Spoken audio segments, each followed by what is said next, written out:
The Destiny franchise has an incredibly long and dense timeline that Bungie has been building on for the past 10 years. Despite only having 2 numbered games, there have been a whole host of major story expansions that have explored more corners of the expanding universe. In short, the timeline of Destiny is a lot to wrap your head around. Yep, across the last decade or so, Bungie's epic space opera has added a wealth of lore that spans millennia across a galaxy that is constantly evolving. But how exactly does it all tie together? Well, it can get very confusing, with former enemies turning into new allies, new threats emerging left, right and centre, and a ton of ancient history lessons to scrub up on. Across this video, I'm going to be hitting all of the big narrative points as I chart the overarching story of the Light and Darkness Saga. Naturally, I won't be able to talk about every little detail, otherwise we could be here for days. But if you're looking to dive deeper into the lore of Destiny, you can't find anyone better than My Name is Byth, so definitely make sure to check out his videos too. So with the final shape bringing the story arcs of Destiny to a conclusion, there is no better time to dive into the lore of Destiny than now. Hey, my name's Adam, and in the spirit of Dinklage, hopefully I won't be replaced by another host during this video. Join me as I break down and explain Destiny's epic timeline.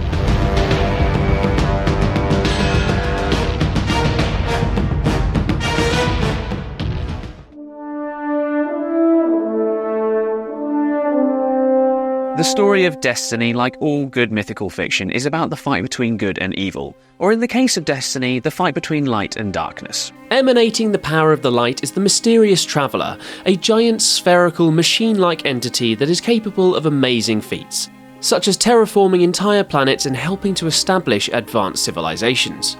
In short, it's something of a god within the Destiny world, although it wouldn't like me saying that. Across the billion or so years of prehistory that precede the Destiny games, the Traveller journeys far and wide across the universe, bringing peace and prosperity to many different races. And the very first civilization that it encounters, chronologically speaking, might just have the biggest ramifications on the entire Destiny timeline.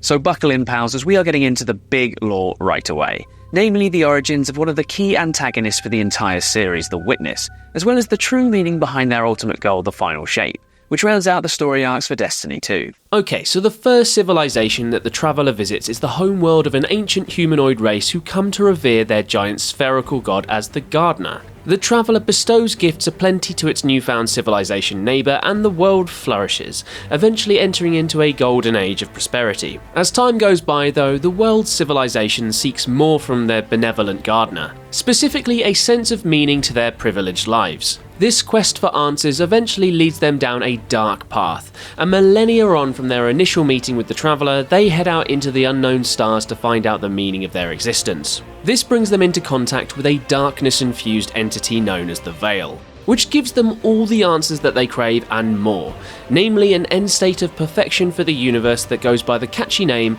of the Final Shape.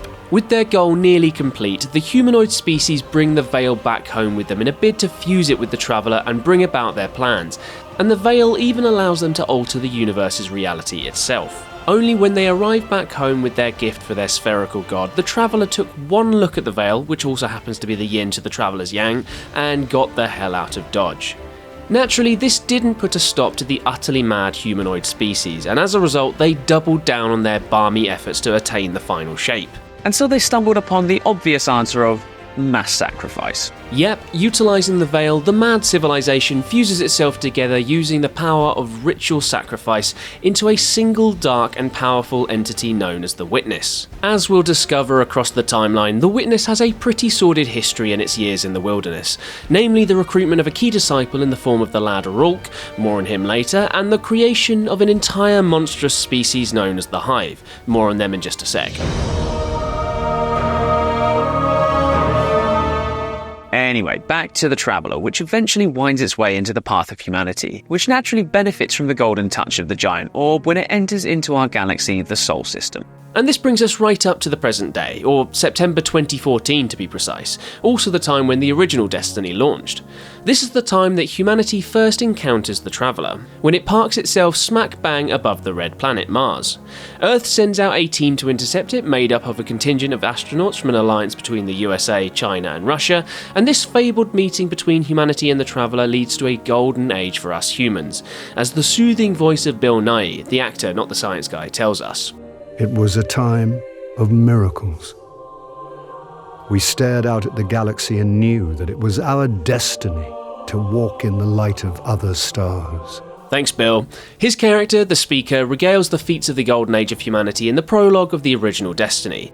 Namely, how humanity expanded its reach in the solar system with the help of the Traveller, terraforming the planets of the galaxy and building vast cities on Mars and Venus, aided helpfully by a lifespan 3 times longer than normal, all as a result of the advancements brought on by the Traveller. Back on Earth, humanity is making technological leaps and bounds, and one incredibly successful project that emerges in this time is something known as SIVA. Put simply, SIVA is a supercharged form of nanotechnology, which aids humanity in fast-tracking the construction of its colonies across the Sol system. While its immense power is extremely useful for humanity's vast expansion, its power comes at a cost, which we'll find out a little bit later in the timeline. Just a quick note here, but the brains behind the SIVA tech is a corporation known as Clovis Bray, who are instrumental in the creation of many of Destiny's technological advancements, including the exominds, or exos for short, which are fancy new artificial bodies for humans to upload their consciousness into. But the good times eventually come to an end, and well, humanity's golden age comes collapsing down around them. Yep, the dark power of the Witness has finally caught back up to the Traveller, and it arrives in the Sol system with an armada of giant pyramid-like battleships known as the Black Fleet. The Witness and the Black Fleet wreak carnage across the Sol system and eventually beat humanity back towards the point of extinction, in an event known as the Collapse. Many humans naturally seek to escape the shit show going down on Earth, and one such ship, the Yang Wei, gets fully caught in the crossfire between the Witness and the light power of the Traveller. This collision of energy hits the Yang Wei head on and sends the ship into a space-time rift, which effectively creates a pocket dimension of sorts that would later become known as the Distributory. Time is absolutely balked in the Distributory, moving much quicker than time back in the normal universe, and as a result, the descendants of the Yang Wei have thousands of years to flourish, and they ultimately evolve into a whole new race of people known as the Awoken, who are largely the same as humans, but well, grey, blue and purple. But I'm starting to get way ahead of myself. Back to the Collapse. Okay, as humanity reaches its darkest moment, pun intended, they are ultimately saved by the Traveller, which makes the decision to save the human race at the 11th hour. But on top of that, there are also whisperings that the Witness was in fact tricked by the Witch Queen, much more on her later, to stop its assault against the Traveller, which ultimately saw it and the Black Fleet fired off into the far darkness of space. Either way, the Traveller's survival is timely, as in a separate bid to save humanity, a military warmind AI called Rasputin, also created by Clovis Bray, had a little plan known as the Abhorrent Imperative cooking in the background. In short, the idea behind this plan was to fire Earth's weapon systems on the Traveller itself to cripple it, and coerce it into staying and fighting to protect Earth. While the Traveller ultimately chose to save humanity itself, many believe that it was Rasputin's plan that saved the day. As a result of the Traveller using the last of its energy to expel the Witness away from Earth, it becomes inactive in the wake of the Black Fleet's attacks, and, well, this leads to a whole new age in the Destiny timeline.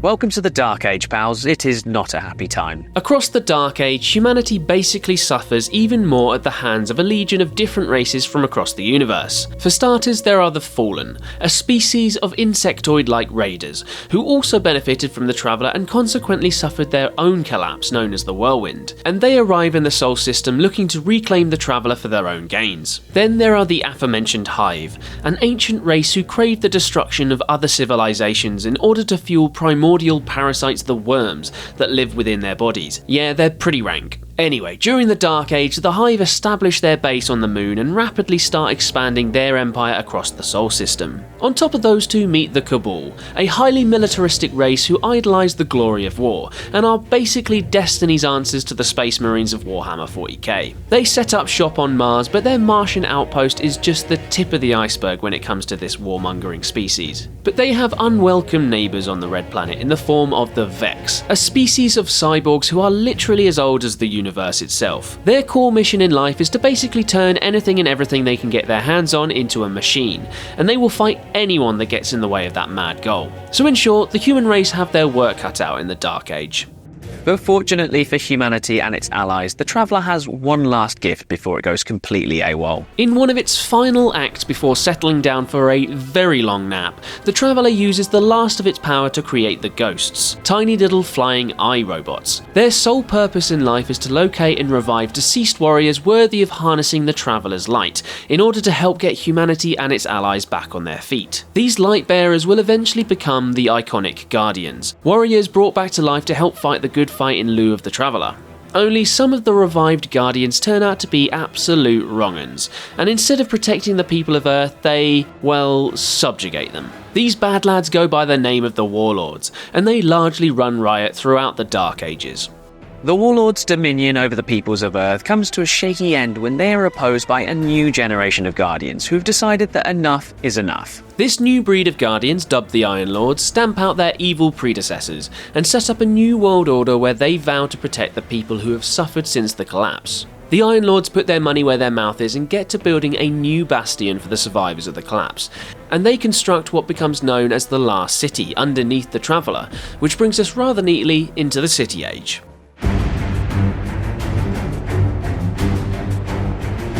While the Iron Lords strive for a new age of prosperity during the City Age, they largely fight war after war after war after war after war after war after war after war after war after war after war after war after war after... Yep, the City Age is not the Golden Age 2.0. At least the Last City stays true to its design as a bastion for civilization though, as it weathers a pretty brutal onslaught from the Fallen during the first major attack on the city. This huge battle goes down as the Six Fronts, named for the 6 different Fallen attack lanes on the Last City, and goes down as a pretty big win for the Iron Lords. Only their glory is short-lived, as the time of the Iron Lords is itself coming to an end. You see, they accidentally stumble onto and reawaken our old mate Rasputin, the treacherous AI from the Golden Age, who, well, immediately goes on the defense and kills pretty much the entire legion of Iron Lords. Only 9 survive his devastating attacks though, which are augmented by Siva, that powerful form of Golden Age nanotechnology I mentioned earlier. Those who do survive sacrifice themselves to seal away that heinously destructive technology, and there you go, the Iron Lords are well and truly rusted. We are nearing the beginning of the main story of the first Destiny, but before we dive on into that, there are, as I said earlier, still more wars to go through. For starters, there's the Guardians' War with the Hive, which escalates when the ancient species attack Earth in the Battle of Burning Lake. This initial fight leads to a prolonged war where the Guardians attempt to counter-attack on the moon, which leads to even more death for the Lightbearers. Then there's the Battle of the Twilight Gap, which sees the Guardians successfully thwart the Fallen's attempts to take the Last City, and happening around the same time are the Reef Wars, which see the Awoken race spar off against one of the Fallen clans, the House of Wolves, within the asteroid belt of the Sol system. The Awoken eventually emerge as the victors, and many members of the House of Wolves are imprisoned within the Reef, an Awoken nation-state which itself is revealed to the wider solar system at this time. And so it's this hostile environment that our new Guardian is eventually revived into at the beginning of the very first Destiny. Speaking of which... Okay pals, we have finally reached the start of Destiny's core story, with the opening moments of the original game's campaign kicking off in the 28th century, roughly 700 or so years after humanity first encountered the Traveller. Here, a plucky little ghost, voiced originally by Peter Dinklage, now very much of the Nolan North vintage, finally finds its guardian, the player character, and revives them among the ruins of old Russia on Earth. Our new Guardian is born into a hostile world though, and they experience this firsthand as they scour the ruins of the nearby Cosmodrome and encounter dangerous platoons of the Fallen. They eventually fight their way through the insectoid ranks to find a barely functioning jump ship, which Nolan Bot then coaxes back into life, and with a new ride they make haste for the Last City and the Guardian vanguard of the tower. And it's here where we meet a handful of Destiny's big cheeses, namely the trio of Guardian leaders. Firstly, the Awoken Commander Zavala, the human warlock Ikora Ray, and the sharp-tongued fan favourite Exo Cade 6. And of course there is also the Speaker, who I mentioned way back when in the Golden Age Explainer, who brings our young Guardian up to speed and then sends them off to fight the legions of evil, starting with the Fallen back in old Russia. And so the main campaign of Destiny properly kicks off as our Guardian heads out on patrol to fight back any and all Fallen soldiers they can find. As they tear their way through old Russia, they eventually thwart the Fallen and even discover our old mate Rasputin, who's still knocking about and, well, causing chaos. From Earth, our Guardian is then dispatched to the Moon in search of a missing comrade, which triggers a new campaign against the Hive. The Hive have been busy since we last caught up with them, and they're prepping a full-scale invasion of Earth.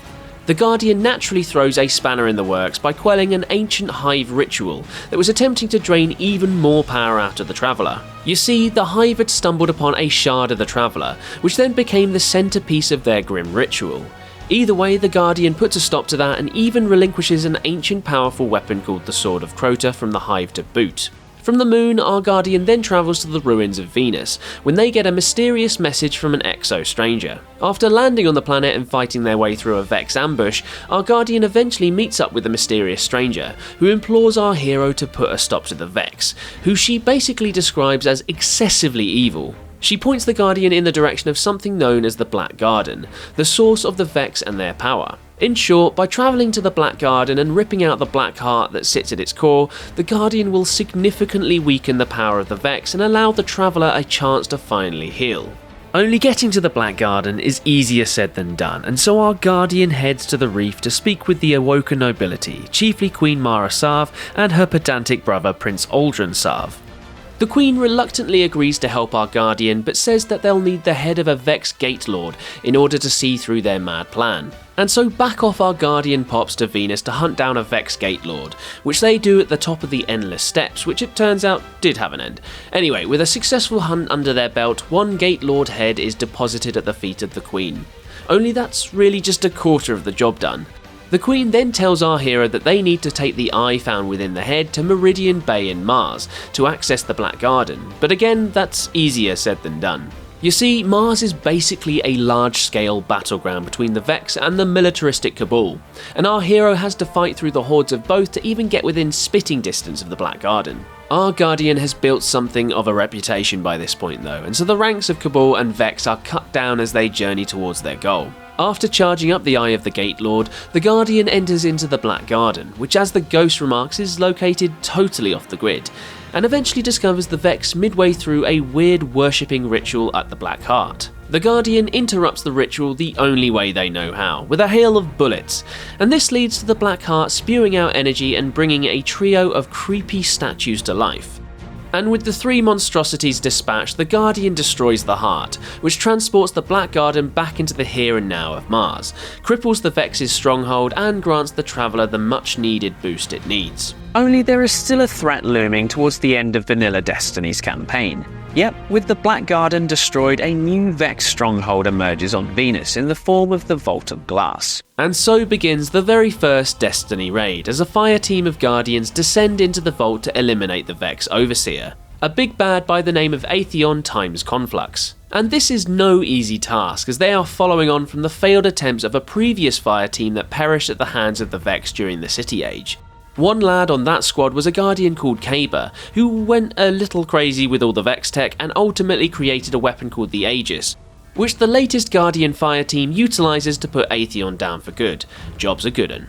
All of which brings us to the first Destiny expansion, The Dark Below, which sees the Guardian take the fight to the Hive once again, and specifically the big bad deity Crota.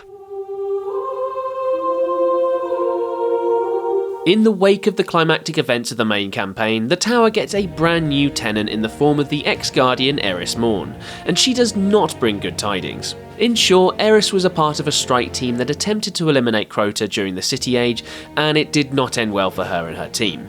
She brings news that Crota's disciples are looking to reawaken the bastard prince of the Hive, and that, simply put, they need to be stopped. And so the Dark Below throws you into a mini questline where you methodically take out all of Crota's disciples across the Earth and Moon, en route to taking the big guy himself down a peg after his awakening. In which I mean you kill the ever-living shit out of him.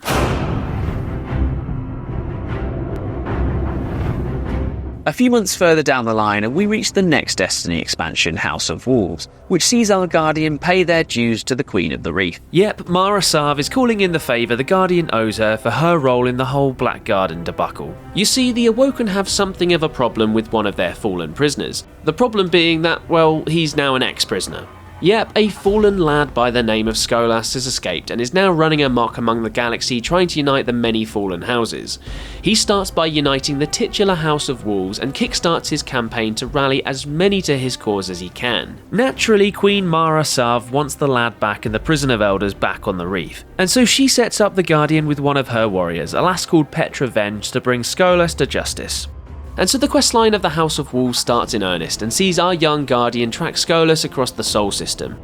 After a few near misses, our hero eventually corners him atop the Vex Citadel, and after a chaotic fight with the entire House of Wolves, Skolas is eventually overpowered. And with the Queen herself dropping by in her ship, Skolas is sentenced to death back in the Prison of Elders at the hands of a fire team of Guardians. Okay pals, this shit is about to get kicked up a notch.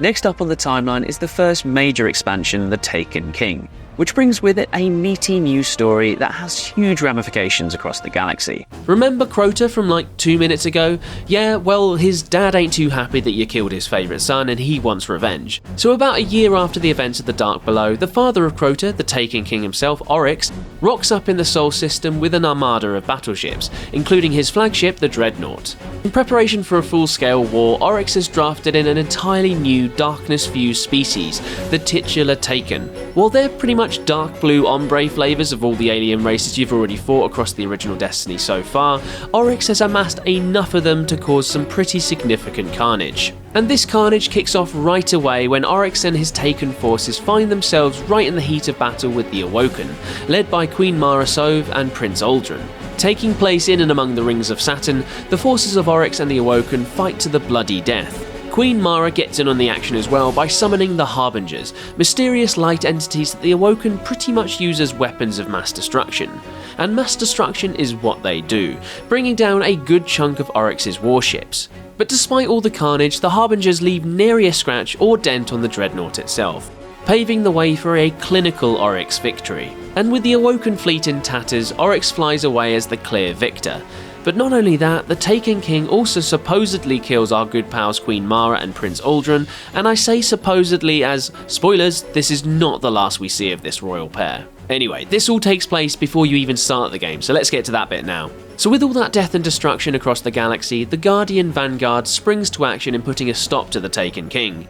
But their war meeting is interrupted by our old friend Eris Morn, who gives them the lowdown on Oryx and the evils that they can expect to encounter with his Taken army. Meanwhile, Ghost and the Guardian travel to Phobos to investigate a Cabal distress signal, which naturally leads them to even more death and destruction. While scouring the ruins of Phobos, our Guardian gets their first encounter with the Taken, when they witness Cabal soldiers fighting each other. With the Taken coming out of the goddamn walls, the Guardian hightails it the hell out of Dodge, and so with all the pieces finally in play, the Taken King's meaty story campaign kicks off in earnest. Liaising with the Vanguard and Cade 6 in particular, the Guardian is sent off to unlock a brand new Taken vanquishing ability, which is different depending on which class you're playing as. With a new shiny weapon in the arsenal, the Guardian sets about finding a means to infiltrate the Dreadnought, and this leads them to one of Cade 6's old caches, which just so happens to include a stealth drive.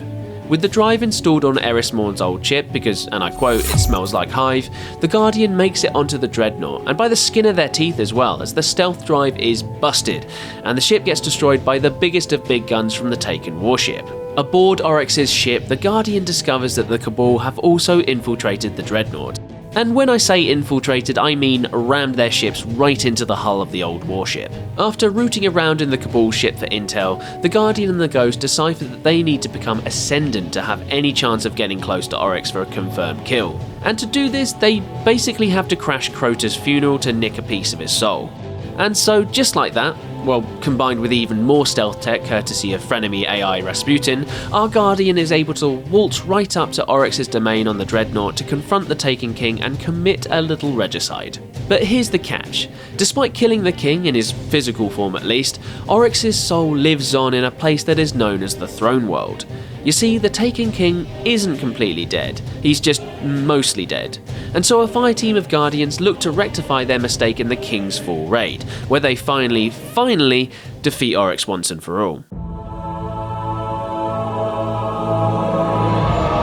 Right, Right, next up, we fast forward about a year to the events of Rise of Iron, which rounds out the story arcs of the original Destiny game. Okay, so remember the Iron Lords that largely died out in the City Age? Well, one of the survivors, a lad by the name of Lord Saladin Forge, has been training new Guardians in a series of Crucible events known as the Iron Banner, in part to commemorate the fallen Iron Lords, but also to train new recruits if the same shit ever happens again, which is good forward planning if you ask me. Anyway, a year or so after the Taken War, Lord Saladin sends out the Guardian to do a little scouting atop Fellwinter Peak, where there have been reports of fallen activity outside the Iron Temple. Atop the peak, the Guardian discovers that the Fallen are augmenting themselves to become even more powerful with the tech advancements of Siva.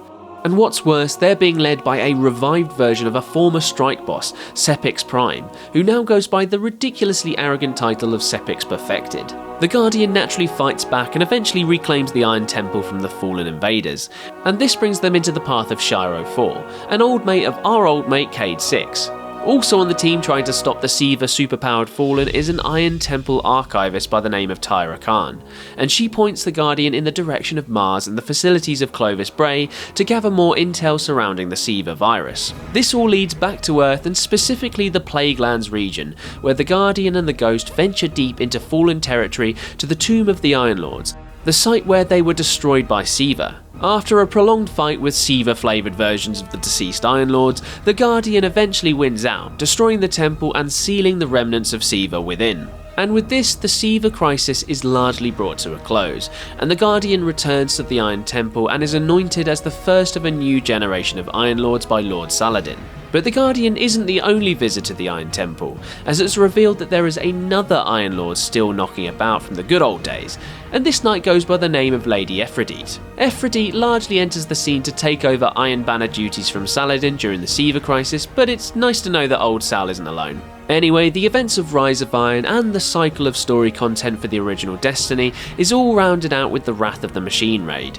This Destiny denouement sees the Guardian venture deep into the Cosmodrome to confront the real architect of the Siva crisis, a part Fallen, part Siva augmented machine lad by the name of Axis Archon Prime. Naturally, a fire team of Guardians eliminates Axis and finally nips the Siva threat in the bud.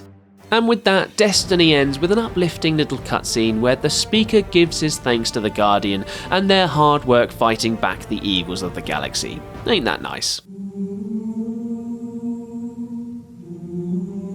Right, it's time to shit all over that moment of hope and positivity as the main campaign of Destiny 2 throws us headfirst into the chaos and carnage of the Red War. Yep, Destiny 2's bombastic opening sees all-out warfare erupt on Earth when the Red Legion forces of the Cabal invade the planet and destroy the Tower HQ of the Guardians, which was basically the first game's safe and cozy hub. The chief perpetrator behind this callous attack is one Dominus Ghoul, a husky-voiced Cabal commander who's built like a brick shithouse.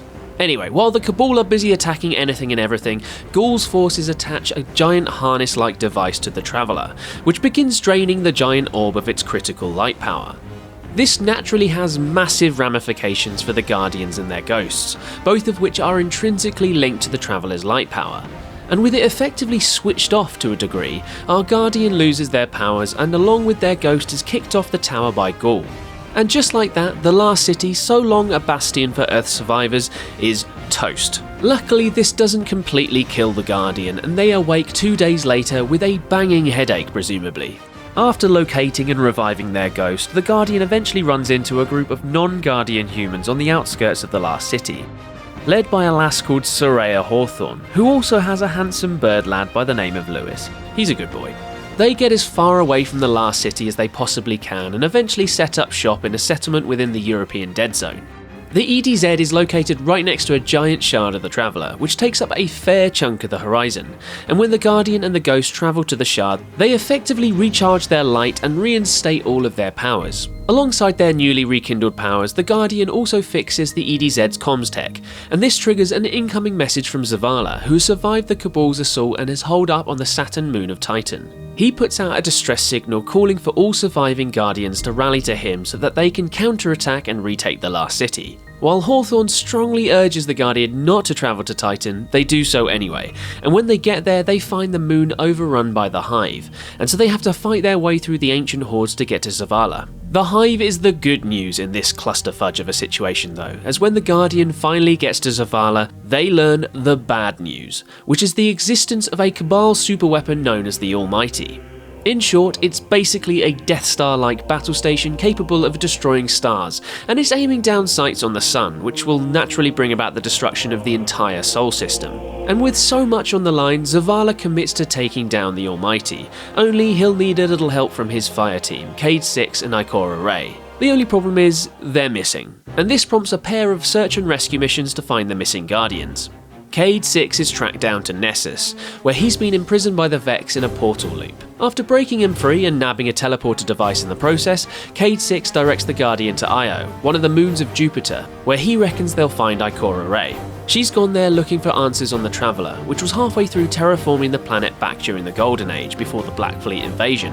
After a good deal of persuasion, Ikora agrees to return and help in the counterattack, and they all return to the EDZ for a happy reunion and a frank conversation about what they should do next. Meanwhile, in a series of Last City set scenes, we get more insight into Ghoul and his invasion of Earth. Long story short, Ghoul alongside his mentor, the Consul, have mutinied against the Cabal's Emperor Callus in a bid to take complete control of the warmongering race. To complete this lofty goal, they double down on discovering what makes the Traveller tick as a means to utilise its light power to further their aims. Oh, and to help with this, they've taken poor Bill Nighy, aka the Speaker, hostage, in order to learn more about his connection to the Traveller. With the Almighty primed to destroy the entire system, Ghoul's plan is to strong-arm the Traveller into gifting its light power to him, or something to that effect.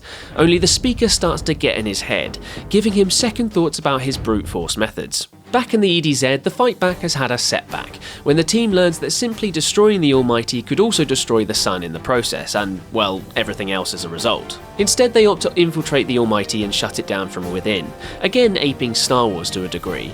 And the Guardian does this by stealing a Cabal ship and waltzing right up to the Starkiller to disable it. Meanwhile, in a coordinated attack, the reunited fire team of Cade, Ikora and Zavala fight through the streets of the Last City en route to taking back the tower.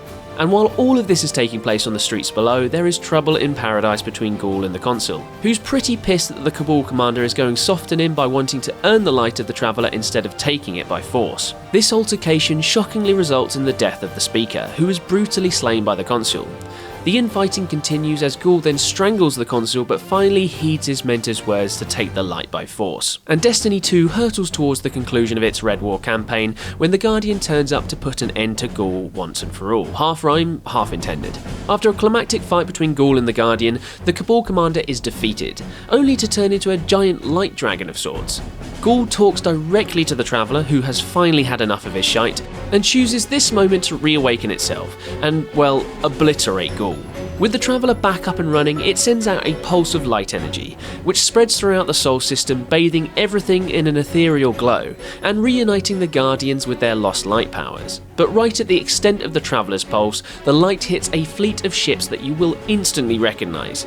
Yep, the Black Fleet are back in business, pals, and they do not bring good tidings. But before we barrel on into Destiny 2's extensive set of expansions, the core story of the original campaign is rounded out by a raid simply called Leviathan. Here, a fire team of Guardians is invited by the ex-Emperor Callus to take part in a series of challenges aboard his giant battle station, the Leviathan, all of which leads to a final confrontation with the big bad Cabal lad himself. Only here's the kicker. The Callus the fire team fights turns out to be a robot doppelganger, as the Guardians find out when the real Callus speaks to them through the remains of his double, and his words bring a cryptic message about the Traveller, stating that all they know might just be a lie courtesy of the Speaker. Ooh, mysterious. Okay, here's where things get a little confusing. You see, you can't actually play the original Red War campaign anymore, or the campaign bits for Curse of Osiris, Warmind and Forsaken, which we'll get to shortly, as Bungie have locked all of those stories in the Destiny content vault. The upshot of this is that for new players, there is a whole new introductory questline to kickstart your Destiny experience. What's even more confusing though is that it sort of reimagines the original opening sequence of the first Destiny game, but as a prelude to the events of Destiny 2. In short, new Guardians will experience a series of opening story beats that retread the Cosmodrome sections of Destiny 1, all the while bringing players up to speed on the extensive Destiny lore. All of this is loosely hung around the story of a brand new hunter named Shor Han, who's trying to find his missing fire team. Naturally, it all ends up at the tower, where the new prospective Guardian meets the vanguard of Zavala, Ikora, and, well, not Cade 6, but we'll get to that in due time. The galaxy is largely a much brighter place now that the Traveller has awoken from its very long nap. But that doesn't mean there still aren't adventures to be had out in the stars. And in another story campaign that has now been retired to the Destiny content vault, we meet a new Guardian who is the reason for one of these adventures, a legendary warlock lad by the name of OSIRIS. The OSIRIS? The most powerful Guardian ever. The hero of 6 fronts, the Zavala before Zavala? Yep, that's the one. You see, OSIRIS hasn't been knocking about previously as a result of the fact that he's been exiled from the Last City due to his obsession with the Vex. And that obsession is explored and expanded on in the first couple of issues within the Destiny comic collection. Here we see OSIRIS in his heyday as the commander of the Vanguard, and learn how his prophecies regarding the Vex turn him into a prophet of sorts among his followers, and an enemy to the Speaker who eventually casts him out of the tower. Anyway, naturally this obsession with the ancient Vex gets him into a whole world of trouble, most notably in the opening cutscene of the first Destiny 2 expansion, Curse of Osiris. During one of his quests to uncover more about the Vex, he gets ambushed by the bastard robots, and only his ghost Sagira manages to escape, albeit with a blaster shot to the face on her way out. The damaged Sagira eventually finds her way into the hands of Ikora, who was mentored by OSIRIS way back when, and she asks for the Guardian to help investigate what has happened to her old boss. Ikora sends the Guardian off to Mercury, a once garden planet that has now been overrun by the Vex, to search for clues to revive Sagira and locate Osiris.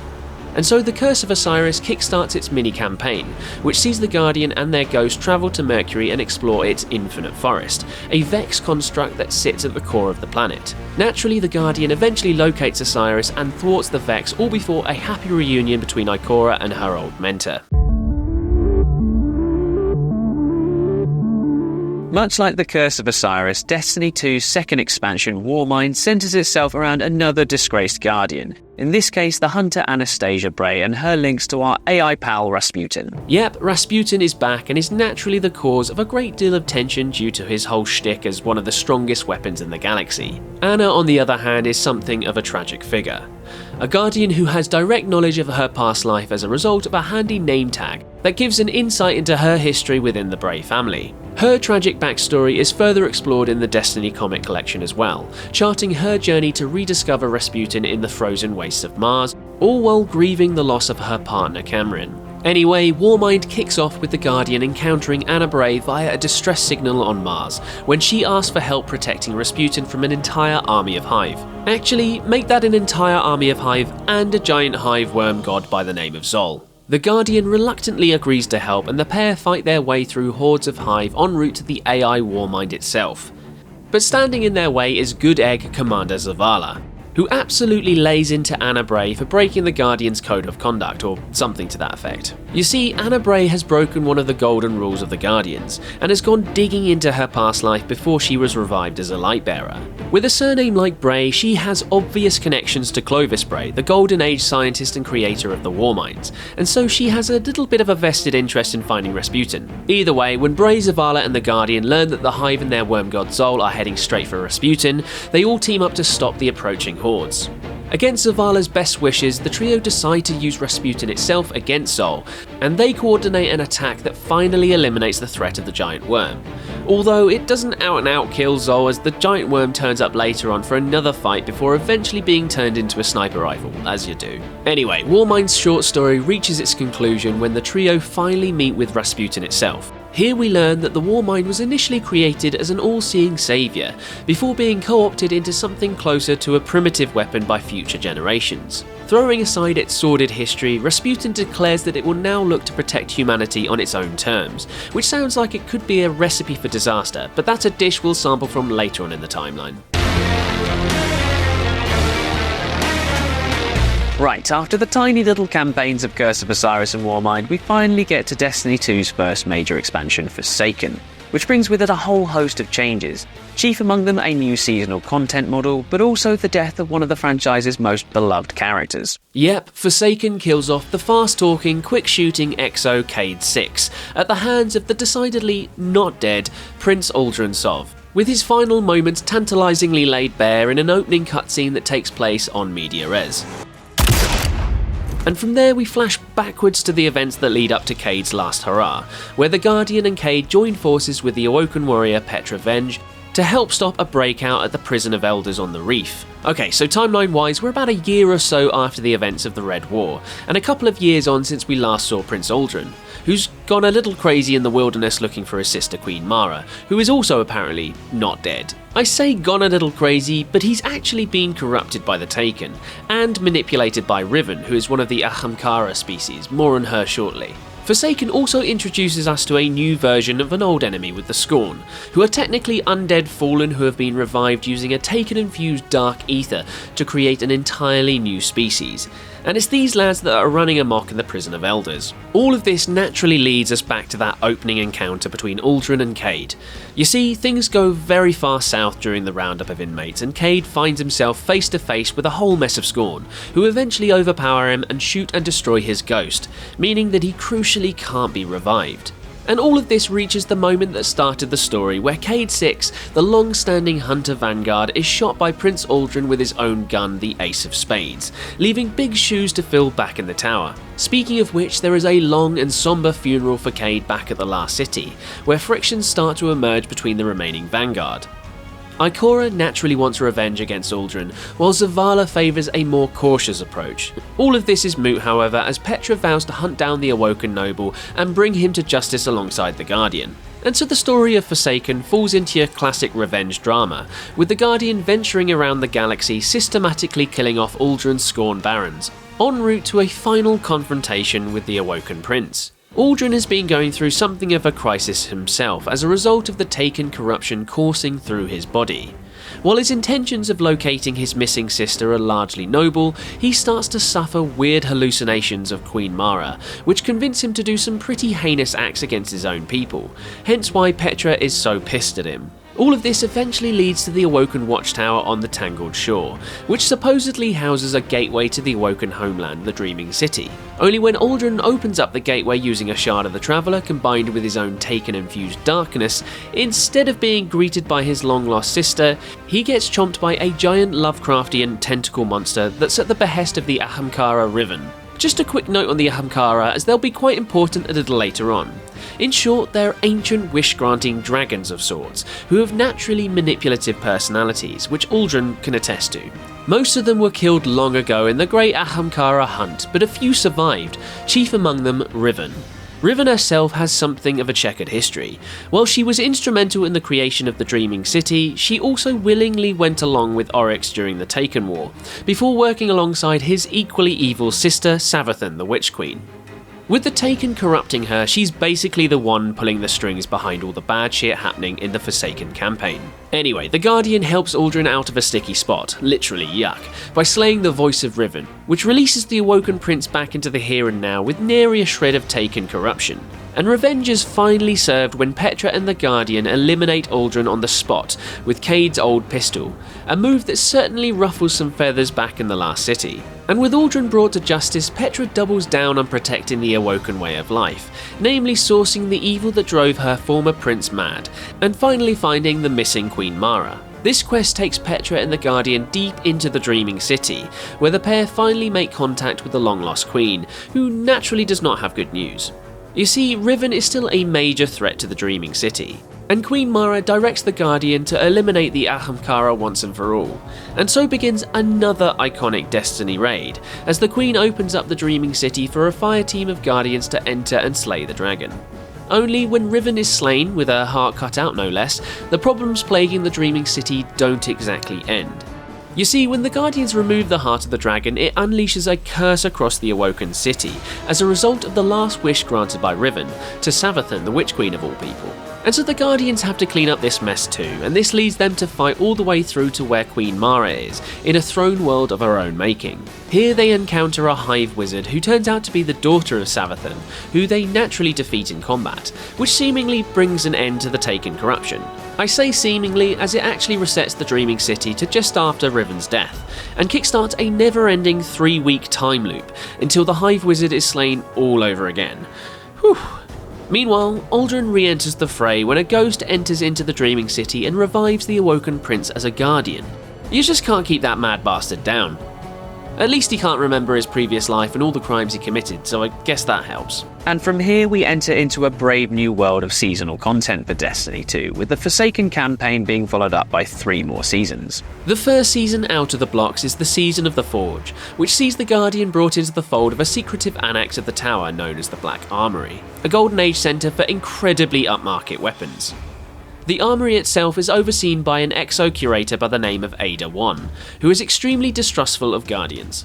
The Guardian and their ghost slowly earn the trust of the crotchety exo by helping her solve a mystery regarding the Lost Forges, which are crucial to the development of the armory's weapons. This little side quest rounds out with the Guardian returning a core bit of tech known as the Obsidian Accelerator to Ada, which helps her bring back some lost memories and functions, and helps get the Black Armory up and running at full tilt. Also baked into the Season of the Forge is the story of how the Guardian acquires the legendary revolver The Last Word, which ruffles the feathers of another tower resident, known as the Drifter. Speaking of, that brings us nicely into Season of the Drifter, which digs more into the history of one of the tower's most mysterious patrons. The Drifter has basically been knocking about the Last City since the beginning of the Forsaken expansion, hosting a new event known as the Gambit, which is basically a player versus environment mode.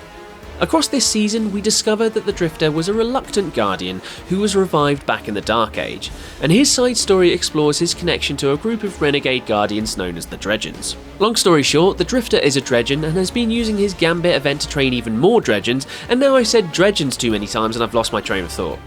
Anyway, he has a ship known as the Derelict that is towing a giant haulage which just so happens to be a portal to a place known as the Realm of the Nine. In this fancy new realm we meet the Emissary of the Nine, a former Guardian by the name of Orin, who spills the beans on her old pal the Drifter. Moving on, we reach the Season of Opulence, which saw the Guardian return to Emperor Callus aboard the Leviathan. A fire team of Guardians is called upon to help out with a right royal cabal cock-up when one of Callus's warriors dabbles with an ancient hive relic known as the Crown of Sorrows. In short, the crown belongs to Savathun the Witch Queen and allows her to control the wearer, and the Guardians are tasked with stopping the hive's attempts at infiltrating the Leviathan.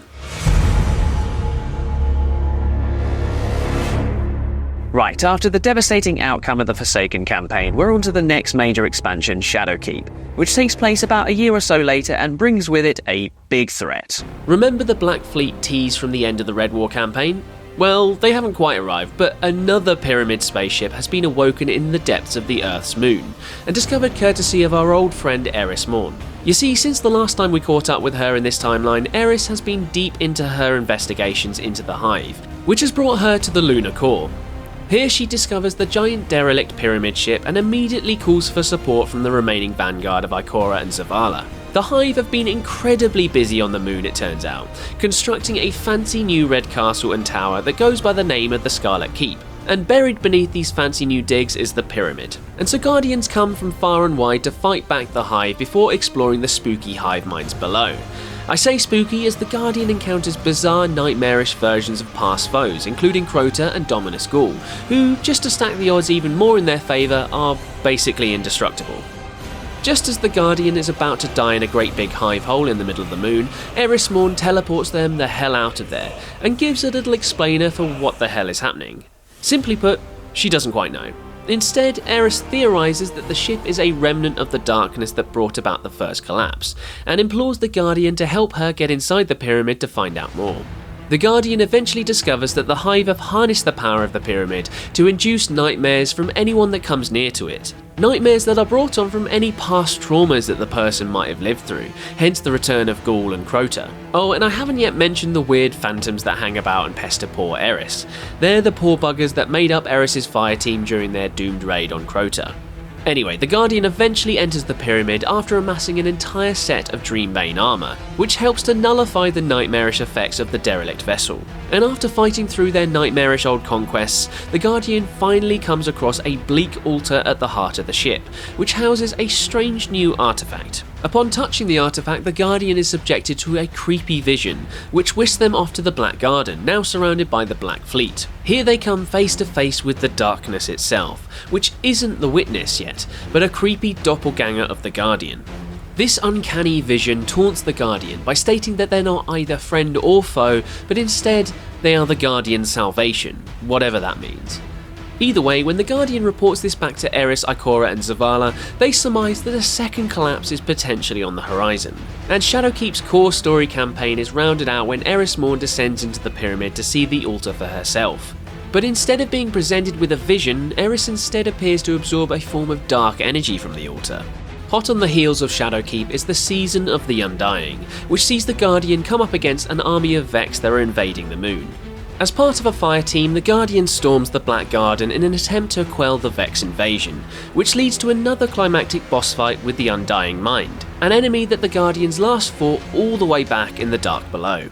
Next up is the Season of Dawn, which sees the return of the Cabal's Red Legion, who are naturally still pretty pissed about their defeat back in the Red War. They've been scouring the galaxy looking for a way back into the fight, and they stumble onto one of Osiris' experiments on Mercury, which, put simply, allows them to screw about with time and rewrite the events of the Red War. Osiris' time machine goes by the name of the Sundial, and he created it so he could save one of his closest friends and lovers, a Titan big lad by the name of Saint 14. As a result of the Red Legion's intervention, the Sundial has caused big time slips on Mercury, and Osiris enlists the Guardian in order to put things right again. And so the Season of Dawn sort of becomes the Back to the Future of the Destiny universe, as the Guardian ventures around creating time paradoxes left, right and centre, including interacting with a past version of Saint 14 and even giving him his iconic weapon, the Perfect Paradox, which was built years after his death. My head hurts. Long and very confusing story short, the Guardian is able to stop the Cabal, save Saint 14 and open up a portal from the Infinite Forest to the present timeline for Saint 14 to return to without messing up the past, somehow. Again, my head hurts. Rounding out the Season of Dawn is a little vignette that sees Osiris come face to, well, Giant Red Eye with Rasputin, and Osiris is clearly not on friendly terms with the AI Warmind. Which brings us to Season of the Worthy, which again sees the Red Legion make another play for victory. Their new plan sees them commandeering their own old ship, the Almighty, which is still orbiting the Sun, before destroying its navigation systems and setting it on a collision course with the Last City. Zavala and Anna Bray call upon the Guardian to help thwart the Red Legion's latest ploy, and this kickstarts a mini-campaign, which sees the team employ the services of Rasputin once again. En route to getting the Warmind armed and primed to defend Earth, we learn more of the backstory behind the treacherous AI, and his connection to the events that led to the deaths of the Iron Lords. In short, Rasputin had a strong kinship with one of the former Iron Lords, Lord Fellwinter, which saw the AI develop human-like emotions. The AI saw Fellwinter's death and revival as a Guardian as a betrayal, and this saw him use Siva to lure the Iron Lords to their deaths as per the events of Rise of Iron. Anyway, back to the here and now, where the Guardian eventually gets Rasputin all set up on Earth, and just in time to shoot down the Almighty before it crashes into the Last City. And we round out Season of the Worthy with another little tease for the impending arrival of the Black Fleet, as they glide eerily past Jupiter. Lastly, we have the Season of Arrivals, with the titular arrival being that of the Black Fleet. Their entrance is witnessed by Anna Bray and Rasputin, and good thing that they just rearm the AI Warmind because they're gonna need— oh, hang on, he's been shut down. And things just go from bad to worse across the Season of Arrivals. As Eris Morn seeks the motivations behind the darkness, Zavala tasks the Guardian with helping to evacuate the various planets that the Black Fleet are invading. And this leads to a mass exodus back to the Last City, as the darkness slowly envelops the Sol system. In reaction, the Traveller sends out another pulse of light, healing itself of its injuries from the Red War and expelling the darkness wherever it can. But despite its power, the Traveller can't stop the disappearance of Mars, Mercury, Io and Titan from the Sol system.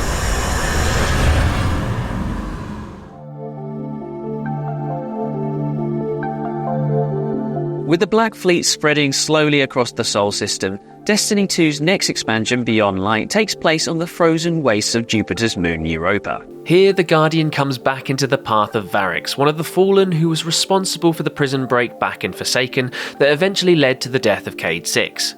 Varix warns the Guardian of an even greater Fallen threat, that of Aramis, who has brought together many of the Fallen houses to create the House Salvation.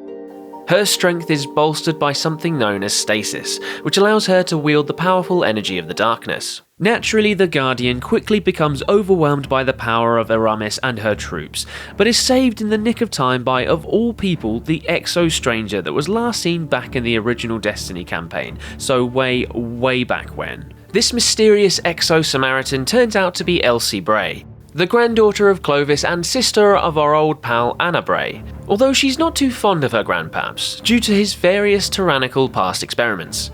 She's a time traveller of sorts and has come from a different timeline, one in which the darkness was victorious. As she has pedigree with turning up and helping in opportune moments, see the Vex invasion of the original Destiny for more details, she helps the Guardian fight back against the darkness, chiefly by guiding them to eliminate Aramis's various lieutenants before taking down Aramis herself. With the threat to humanity nullified, well, one of the threats, Elsie sets about helping the Guardian master the stasis power, so they can utilise it to protect humanity. This use of the darkness doesn't exactly sit well with everyone, including Anna Bray, Elsie's sister, who is doubly pissed when she learns that Elsie killed her in a dark future timeline. Not exactly a happy family reunion. The family is tested even more when it's revealed that the AI consciousness of Clovis Bray is still knocking about, in a giant exo head no less, as well as the actual consciousness of Clovis in another normal-sized exo known as Banshee 44, who has been your loyal gunsmith in the tower all this time. Gosh, that's a lot of information to pass. Elsie and Anna eventually reconcile their differences under the giant leering exo head of their granddad, and vow to help protect humanity in whatever way they can, which rounds out the main story of Beyond Light. Before I jump on into the seasonal content though, there's the Deep Stone Crypt raid, which fills in some important context regarding the Exos. Simply put, during the Golden Age, the mad scientist Clovis Bray found a means to perfect his exomind's design from within the crypt, using a darkness-infused energy that he called Clarity. As it was the key to unlocking the Exos, he likened it to the mythological Sorcerer's Stone, as it kinda allowed humans to live forever. Anyway, fast forward to the present day and a fire team of Guardians are sent into the Deep Stone Crypt to fight off the House Salvation, before eliminating Tannix the Abomination, a half-machine, half-fallen monstrosity. Right, onto the season, starting with the season of the Hunt. The effects of the darkness's slow march across the Sol system are being keenly felt as Commander Zavala regales to the peoples of the Last City. In short, Io, Mars, Titan and Mercury have completely vanished as a result of the spread of the Black Fleet, which leaves Earth in a pretty precarious position, regardless of the protection that the Traveller gives them. In the middle of this new dark age, the Guardian is dispatched to the Earth's moon on a search and rescue mission to find Osiris, whose ghost Sagira has been destroyed, leaving him vulnerable. The Guardian turns up in the nick of time, but they're not the ones to save Osiris. Nope, Osiris is instead rescued by the revived Guardian of Aldrin Sarv, who now goes by the catchier name of the Crow, who brings with him an invitation of greetings courtesy of his boss, the Spider. The Spider needs the Guardian's help in order to counter a new threat, an army known as the Wrathborn, which is made up of various corrupt factions of the Fallen, Cabal, and the Hive, all of whom serve Zivarath, the Hive god of war. The prize? Anything from within the Spider's lair. When the Guardian naturally comes to claim their prize, they ask for the Crow himself, which is kind of bending the rules, but the Spider's a crafty one, so it's all fair game. When the Crow asks why the Guardian gave him his freedom, they tell him that it's simply because he's a Guardian, and well, I guess one of the family now. Following this up is the Season of the Chosen, which sees the surprising twist of a peace offering from the Cabal, who are now led by Empress Keitel, the daughter of Callus. In short, the Cabal have come a-knocking due to the fact that their homeworld has come under attack from Xivu-Arath, which has put the entire Cabal Empire into disarray. The Cabal offer an alliance against the double threats of the encroaching darkness and the growing ranks of the Hive.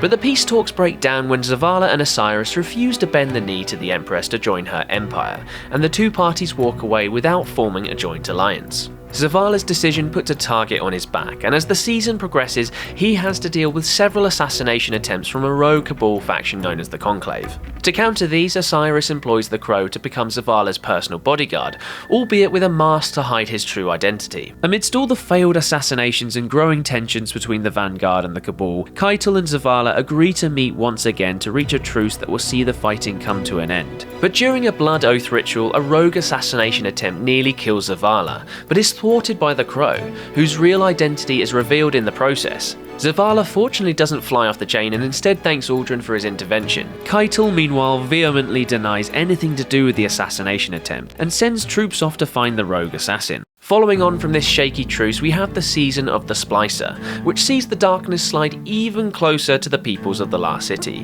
where the sun has stopped rising. The culprit, however, is not the Black Fleet, with the darkness instead coming via the Vex, who have created a simulation of endless night to surround the Last City. To try and fix the dire situation, Ikora sends the Guardian off to Europa to locate a sacred splicer by the name of Mithrax, who is something of an expert when it comes to the Vex. Over the weeks of the season, Mithrax helps the Guardian to dismantle Vex simulations across the Sol system, in exchange for the safety of the fallen tribes who are under attack by the machines. While having members of the fallen race within the walls of the Last City makes for some tension within the two communities, it ultimately starts the slow movement towards an age of peace between humanity and the fallen. That said, a coup organised by 3 major factions from within the Last City is launched in an attempt to overthrow the Vanguard.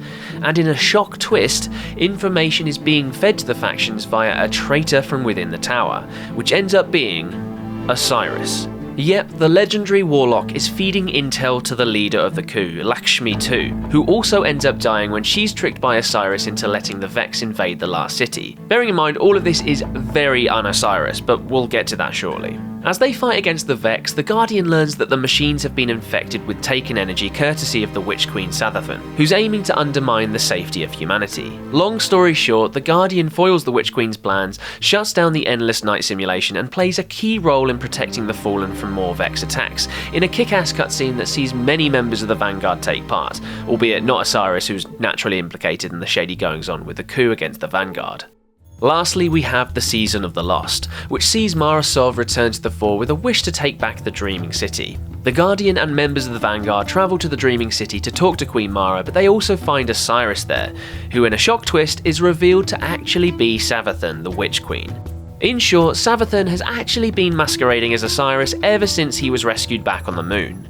This revelation naturally has huge implications among the cast of characters, with various parties feeling betrayed at the deception. Savathun, on the other hand, explains that she's actually been aiding the causes of the Vanguard from within, using a face that is more to their tastes. Either way, it's a cheeky, manipulative move that doesn't exactly win her many friends, but it does go a long way to explaining a lot of the key plot points across the Beyond Light story arcs, notably the alliances with previous enemies, the Fallen and the Cabal, as well as with the Crow and OSIRIS' traitorous acts. The real OSIRIS is still alive, by the way, unconscious in Savathun's cocoon, which is now held captive in the Dreaming City.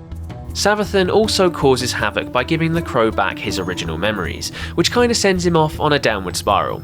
Anyway, Mara and Savathun strike up an agreement of sorts, with the terms being that the Witch Queen would help locate and rescue Mara's lost Techie and Mystics, while Mara would keep Savathun safe from her sister, the Hive God of War, and help free her from the Worm Gods. And the Season of the Lost comes to its conclusion when Queen Mara performs an exorcism of sorts on Savathun's cocoon, which reveals the real OSIRIS and sees Savathun herself escape using the last of her magic, all of which sets the stage for the next major expansion.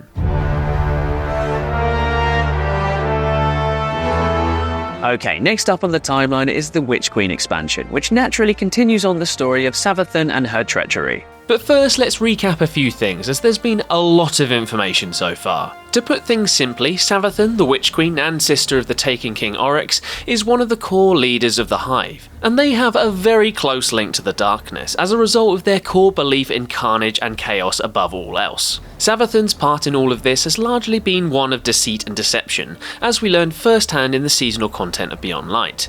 But now she's taking centre stage. We hit the ground running with the re-emergence of Mars from within the darkness, but it's teeming with Cabal warriors who are all trying to shoot down Savathun's Hive ship, which looks suspiciously like the derelict spacecraft from the original Alien movie. Anyway, the Guardian boards Savathun's ship and eventually comes face to face with the Witch Queen, who is somehow now wielding the power of the light. The majority of the expansion is focused on exploring Savathun's throne world, and attempting to discover how she and her Hive stole the powers of the light. The truth behind her latest deception is uncovered when the Guardian digs a little deeper and discovers that Savathun actually died not long after she escaped the captivity of Queen Mara. We see on a clifftop overlooking the Traveller that the Witch Queen laments on her role in everything before passing away, only to be revived moments later by the light of the Traveller. Does this make her one of the good guys? Does it heck? Because Savathun was revived the same way all Guardians are, she has lost all memories of who she previously was. But the ever-scheming Witch Queen knew that this would happen and had it all planned out so that the Guardian's investigation would help collect her lost memories for her. Anyway, the Guardian re-triggers all of Savathun's former memories, and the Witch Queen thanks them by trying to kill them.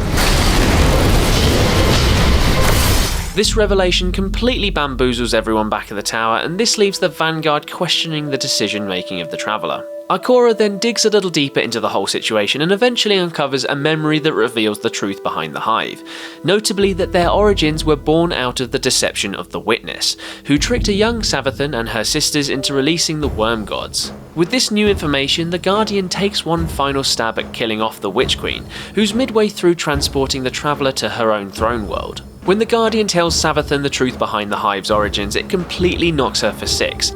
And with her guard down, the Guardian finally eliminates Savathun, the Witch Queen, for good. But as the Witch Queen says before she dies, this is all just a glorified warm-up for the big battle with the Witness. Just don't say I didn't warn you. Anyway, before that big battle with the Witness commences, Queen Mara summons the Guardian to talk about the remains of Savathun's worm, which holds a few secrets of its own, no less the truth behind the Traveller's decision to stay and protect humanity during the collapse, which I covered way back when. Mara proposes finding a new host for the worm and basically puts herself forwards for the icky task, despite the risks. They also bind the power of the worm to a powerful new grenade launcher called the Parasite, as you do. With Savathun a thing of the past, a new threat emerges in the form of the disciples to the Witness, and one of those bad lads, Rolk, is knocking about in a pyramid near to Savathun's throne world, as a result of being imprisoned there by Savathun way back when. Naturally, this all culminates in a big bloody battle between the Guardian and the Disciple, with the net end result being the death of one more threat to humanity. Anyway, from here we barrel on into the seasonal content for the Witch Queen expansion, starting with the Season of the Risen. This first season sees an alliance known as the Coalition come to life, uniting the people of the Last City, the Cabal, the Fallen and the Awoken. They have one simple goal: to defeat the Witness. In the short term, they put a stop to a potential Hive invasion on Luna, a campaign that sees the Crow accidentally kill one of the Cabal's scions, which immediately puts the Coalition under pressure. Lord Saladin puts his life on the line for the Crow when the Cabal demand blood, and this results in him joining Keitel's War Council. The Season of the Haunted sees the return of Empress Keitel's disgraced father, Callus, who's now been promoted to the rank of second disciple of the Witness. He's parked his Leviathan ship above Luna, which leads to the return of those pesky nightmares that plagued everyone back in Shadowkeep. After a creepy seance with Erismorn, the Guardian is tasked with aiding Zavala, Crow and Keitel with their own personal demons, and this results in 4 separate severance rituals to cleanse the trio of their past sins. The first 3 of these severance rituals gives us more insight into the 3 key characters you're helping, with the Crow defeating the memory of his former self Prince Aldrin before accepting his role as a guardian within the tower, while Keitel, who's fighting against her father Callus, struggles to exorcise her demons until she turns her nightmare into the guise of Old Dominus Ghoul. Lastly, we get a big slab of backstory for Zavala, whose nightmare takes on the role of his former lover Sophia. You see, way back when, a younger Zavala fathered a son with Sophia, a son that perished in battle and left Zavala racked with grief, and his severance ritual allows him the space to move on. Anyway, this all leads to a final severance ritual with Callus, now weakened by the destruction of the various nightmares, and as he is defeated, the memories of Aldrin Sarv, Ghoul and Sophia fade from view. Next up we have the Season of Plunder, which sees the Witness break Eramis free from her icy prison. As a result, the Guardian sets sail on a piratical adventure aided by the Drifter, the Spider and Mithrax, all with the end goal of hunting down dark relics and stopping any carnage caused by Eramis. They eventually catch up to Eramis, who reveals that the dark relics the crew have been amassing are actually body parts of another disciple known as Nezarak. After a fight to the death between Mithrax and Eramis, the latter is able to escape to cause mischief another day, leaving our rowdy crew of pirates to decipher the various relics in their collection. Mithrax does a little digging and formulates a plan to use the dark relics for good, and this results in her purifying them into a steaming china cup of black tea. Saint 14 then gives the tea to Osiris, who finally awakes from his slumber, and the two embrace for the first time properly in years. That's a nice ending. Lastly, we have the Season of the Seraph, which rounds out the year for the Witch Queen and gives us an extensive look at the backstory of the AI warmind Rasputin and his creator Clovis Bray. After the AI was shut down by the Witness and the Black Fleet, Anna Bray was able to save what was left of him in an encrypted engram, but she still hasn't been able to restore him to his former power. The newly revived Osiris suggests merging Rasputin with the consciousness of Clovis Bray so that they can reactivate the Warmind, and so this leads the Guardian on a merry old sing and dance across the system to reset all the various substations of the Warmind, with a view to getting him back fully operational. As a result, we learn that Clovis Bray initially created the AI in a bid to destroy the Traveller and ultimately become the saviour of humanity.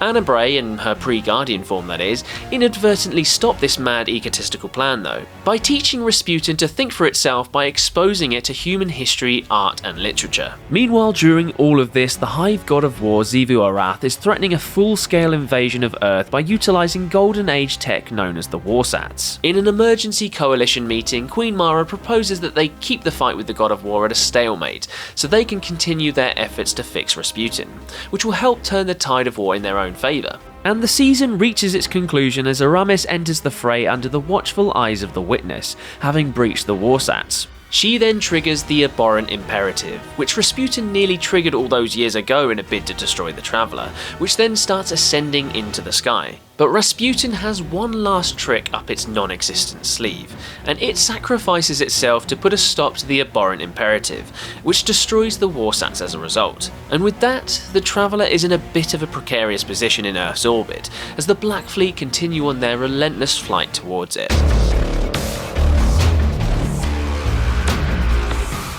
Right, here we finally are. The battle we've been waiting so long for. The Traveller versus the Witness. A rematch for the ages. Two titans going head to head. The battle between light and darkness. An epic fight for... you get the idea. Yep, Destiny 2's penultimate expansion, Lightfall, kicks off moments after the cliffhanger ending of the Season of the Seraph, with the Black Fleet finally meeting the Traveller head-on above Earth. In a bid to stop the approaching darkness, the Traveller sends out a beam of light towards the pyramids, only for the Witness to glance its light power aside with a flick of its fingers. As the pyramids of the Black Fleet surround the Traveller, its power begins to wane, and as the Witness probes deeper into the Traveller, it reveals the location of the Veil, the darkness-infused item that the Witness was after right back at the beginning of this timeline. And after all that, it turns out that it's located on Neptune, so the Witness orders Callus and the fleet to hightail it over there to retrieve the long-lost entity.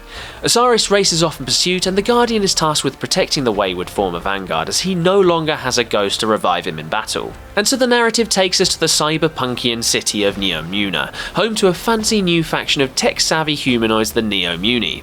Up until this point, Neomuna has been completely cut off from the rest of humanity, unknown to anyone back at the last city, so it comes as something of a surprise. Chief among the Neomuni are a pair of Cloud Striders by the names of Rohan and Nimbus, who immediately get to work fighting off the Cabal invaders. As the Guardian and OSIRIS arrive, Callus and his legions are laying waste to the city in search of the Veil, and when the Witness possesses the ghost, the Guardian learns that Callus's troops have secured the area around their prize. You see, the Veil itself is located within Neptune's core, and powers the city's central infrastructure and database, which goes by the name of Cloudark. With Callus's troops vying to reach the Veil so they can set up an uplink known as the radio mast between it and the Traveller, OSIRIS and the Neomuni race to stop them, with the Guardian doing all the dirty work. On top of all this, there are pockets of dark energy dotted around Neomuna, and OSIRIS dubs this energy strands, and vows to train the Guardian to use the power properly. And with that in mind, cue a training montage. The hour's approaching, give it your best, and you've got to reach your prime. That's when you need to put yourself to the test and show us a passage of time. We're gonna need a montage. Ooh, it takes a And with the Guardian ready, the Neomuni primed to help, and the Cabal forces of Empress Keitel on standby, the fight against Callus is on. Naturally, the Guardian emerges victorious and Callus is finally defeated, the real one for sure this time. But that doesn't stop the Witness from creating a link between the Veil and the Traveller when they possess the Guardian's ghost. With the link successfully created, the Witness enters into the Traveller via a portal to its pale heart, leaving the giant glowing orb in a vegetative state. With the Witness enacting its plans for the final shape from within the Traveller, the war between the light and the dark is on a knife's edge. To try and tip the balance in their favour, the Vanguard and the Neomuni team up to take down one of the Witness's former disciples, Nezarec, who was holed up in the Witness's personal pyramid that bore the full brunt of the Traveller's light. During this attack, the Traveller basically terraformed the ship into a giant network of roots, and so a fire team of Guardians descend into the bowels of the pyramid to take down Nezarec once and for all, helping give them a glimmer of hope in the situation. And so we get to the start of Lightfall's seasonal content, aptly starting with the Season of Defiance. In this opening season, the Coalition is fully in war mode against the invading forces of the Witness, and the Guardian is dispatched to rescue any and all citizens that have been imprisoned within the pyramids. And so across the weeks of the season, the Guardian liberates a whole host of civilians, which culminates in a raid on a prison camp in the EDZ in which one of the few non-Guardian humans, Amanda Holliday, loses her life. In retaliation, the Guardian and co lead an attack against one of the Shadow Legion's flagships in Earth's orbit, before returning to the farm in the EDZ. Onwards we march to the Season of the Deep. In the wake of no news on the Witness/Traveller front, there is finally some good news from further afield when the Saturn moon of Titan suddenly reappears from out of the darkness, and with it a distress signal from the long-thought dead Commander Sloan. After arriving at the moon, the Guardian and team are ambushed by the forces of Xivu Arath, and they have to fight for their survival en route to the distress signal. They eventually find Commander Sloan in an underwater base, where she's been corrupted by Taken energy. She reveals that the distress signal she sent was not for her, but for a giant sea creature that turns out to be a worm god by the name Arsa, who pops by to say hello with a giant blue eyeball. It turns out that Arsa and her race also came up against the might of the Witness, and that she might be able to give them some answers as to how to fight back against their common enemy. And this leads to the revelation behind the Witness's origins that we went through right the way back at the beginning of this video. After fighting back against the hive forces of Xivu Arath, the Guardian Sloan and Zavala swing by for one last chat with Arsa before she hunkers down for a long hibernation. Her message is simple yet alarming: resurrect the Witch Queen to find a way through the Traveller's portal to the Witness. As we find out in Season of the Witch, Savathun fortunately left instructions for this very eventuality, which is incredible foresight if you ask me. As laid out by Savathun's ghost Imaru, she has one condition for this. The Guardian must eliminate the Witch Queen's sister Xivu Arath, the Hive God of War, and so with a bargain loosely struck, the Guardian sets about resurrecting their old enemy, and in doing so they employ the help of their own witch Eris Morn. The Guardian and Eris travel deep into Savathun's throne world in order to start a ritual that will revive the Witch Queen. With the Guardian leading the ritual, Eris Morn herself transforms into a Hive God, and she really embraces her new Hive spirit. You see, Eris and the Guardian perform several summoning rituals to effectively charge Eris's power up by appealing to the Hive's lust for carnage, otherwise known as the Sword Logic. Eventually, after a whole load of bloodlust on Eris's part, the corpse of Savathun is readied for resurrection. Only here's the kicker: once she's been revived by her ghost, Eris Morn straight up slashes her in the jugular, killing Savathun and empowering Eris to become the strongest Hive God that has ever lived. And in her overpowered state, she uses the last of her strength to banish Xivu Arath from the throne world, which makes her mortal. And just like that, she's back to being good old regular Eris Morn. With the bargain fulfilled, Imaru revives Savathun once again, and she gives the Vanguard the crucial information that they need to help them through the portal to face the Witness. As a tasty little bonus too, the Guardian clocks a pattern in Savathun's wings, a pattern that points to another wish that could be granted by Riven at the Dreaming City.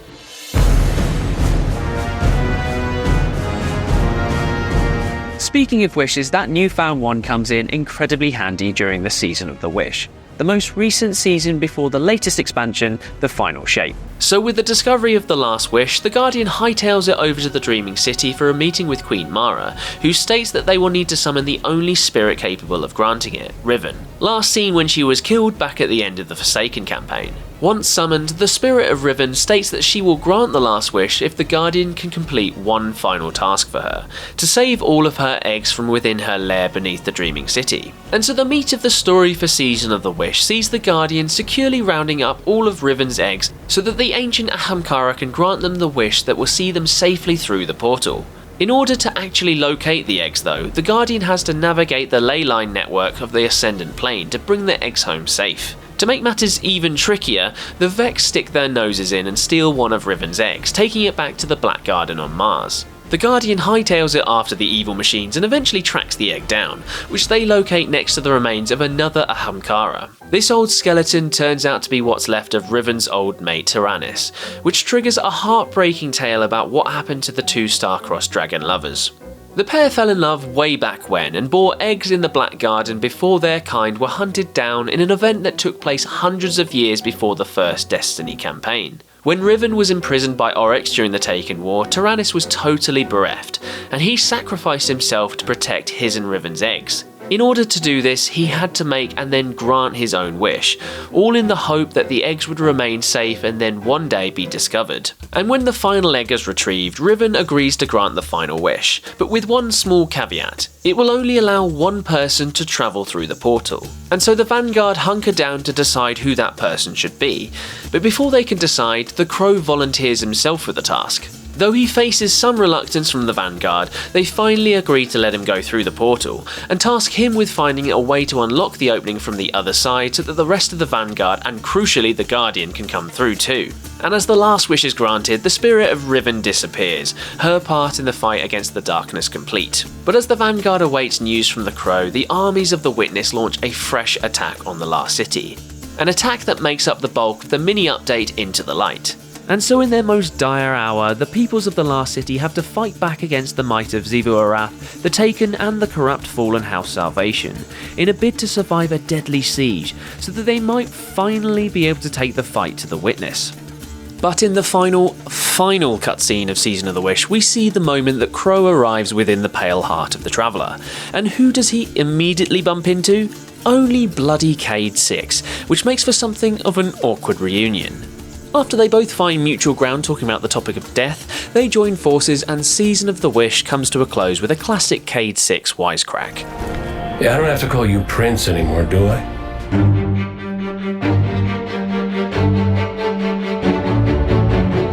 And so we finally reach the final shape, the ultimate endgame for the Witness and the finale to Destiny's Light and Darkness Saga. The final shape kicks off shortly after the events of Into the Light and Season of the Wish, and sees the Crow come good, as he opens up the portal to the Traveller's Pale Heart and lets the rest of the Vanguard commanders come through to support in the fight against the Witness. The Pale Heart is something of a unique location, a space that draws on the memories of whoever enters it, which naturally creates some interesting arenas for the Guardian to fight through. And this also provides a little context as to why there are giant ghost shells leering over the landscapes. It also means that the final shape will wholeheartedly pulling tight on your Destiny nostalgia, with some deep lore callouts teased by Bungie. But where the narrative takes us beyond the opening of the final shape, we'll just have to wait and see. Anyway guys, that is the Destiny timeline explained to the best of my ability. I really hope you enjoyed this deep dive into the lore of Bungie's epic franchise, and if you like these kinds of timeline videos, make sure to check out some of the others on our channel right now, including Fallout, Tomb Raider and Assassin's Creed. Thanks a lot for watching guys, I'll see you next time.